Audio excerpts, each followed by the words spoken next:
മുണ്ടക്കയിലും ചൂരൽമലയിലും ഉരുൾപൊട്ടലുണ്ടായി 4 മാസം പിന്നിടുന്നു. പ്രിയപ്പെട്ടതെല്ലാം നഷ്ടപ്പെട്ട ദുരന്തമുഖത്തെ മനുഷ്യരുടെ കണ്ണീര് ഇതുവരെയും തോർന്നിട്ടില്ല. സർക്കാർ നൽകിയ വാഗ്ദാനങ്ങളായിരുന്നു ജീവിതത്തിൽ പിടിച്ചു നിൽക്കാൻ അവർക്ക് പ്രേരണയായത്.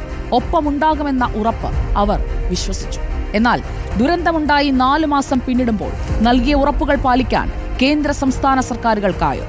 പുനരധിവാസം എന്നുണ്ടാകുമെന്ന ദുരന്തബാധിതരുടെ ചോദ്യത്തിന് ഉത്തരമുണ്ട്. ഉണങ്ങാത്ത മുറിവുകളുമായി ജീവിക്കുന്ന മുണ്ടക്കയിലെയും ചൂരൽമലയിലെയും ജനങ്ങൾ ഇനി എത്ര നാൾ കാത്തിരിക്കണം? ആദ്യഘട്ടത്തിൽ മാതൃകാപരമായി ദുരന്ത നിവാരണവും സമയബന്ധിതമായി താൽക്കാലിക പുനരധിവാസവും ധനസഹായ വിതരണവും പൂർത്തിയാക്കിയ സംസ്ഥാന സർക്കാരിന് പിഴച്ചതെവിടെയാണ്? ഒരു രാത്രി ഇരുട്ടി വെളുത്തപ്പോൾ ഉറ്റവരെ നഷ്ടപ്പെട്ട, ധരിച്ച വസ്ത്രവും ജീവനുമല്ലാതെ മറ്റൊന്നും ബാക്കിയില്ലാതായ ഒരു കൂട്ടം മനുഷ്യരാണ് പ്രതീക്ഷയോടെ പുതിയൊരു ജീവിതം കെട്ടിപ്പടുക്കാൻ സർക്കാരിന് മുന്നിൽ നിറ കണ്ണുകളോടെ നിൽക്കുന്നത്.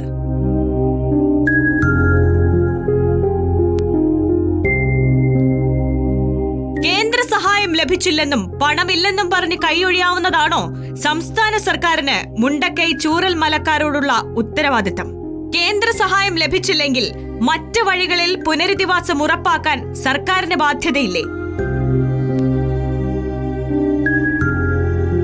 അപകടമുണ്ടായ ഉടനെ ഓടിയെത്തിയ അധികൃതർ മുണ്ടക്കൈയിലെയും ചൂരൽമലയിലെയും ദുരന്തബാധിതർക്ക് നൽകിയത് കൈ നിറയെ വാഗ്ദാനങ്ങളാണ്.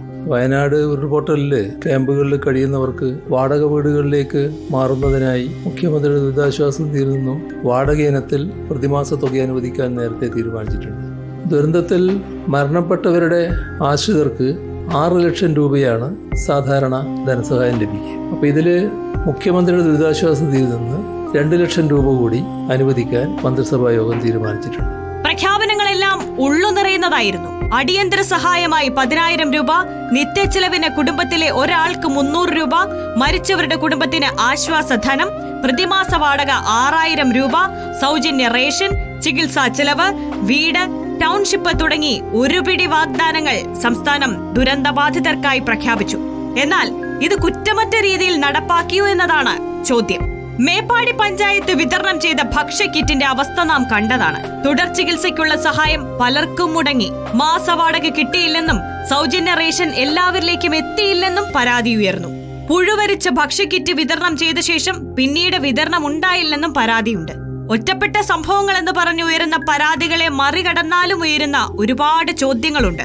എത്ര ദിവസം കൊണ്ട് പുനരധിവാസം നടപ്പാകും? ഉരുൾപൊട്ടലിൽ 1043 വീടുകൾ തകർന്നെന്നാണ് മുഖ്യമന്ത്രി നിയമസഭയിൽ പറഞ്ഞത്. എന്നാൽ ടൗൺഷിപ്പ് പദ്ധതിയിലേക്ക് ഉൾപ്പെടുത്തിയത് 346 കുടുംബങ്ങളെ മാത്രം. മറ്റുള്ളവർ എന്ത് ചെയ്യും?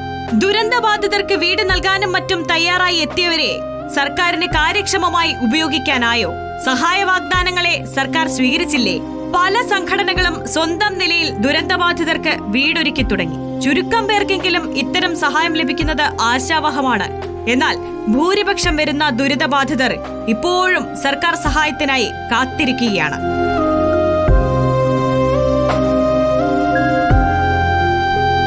Research desk reporter.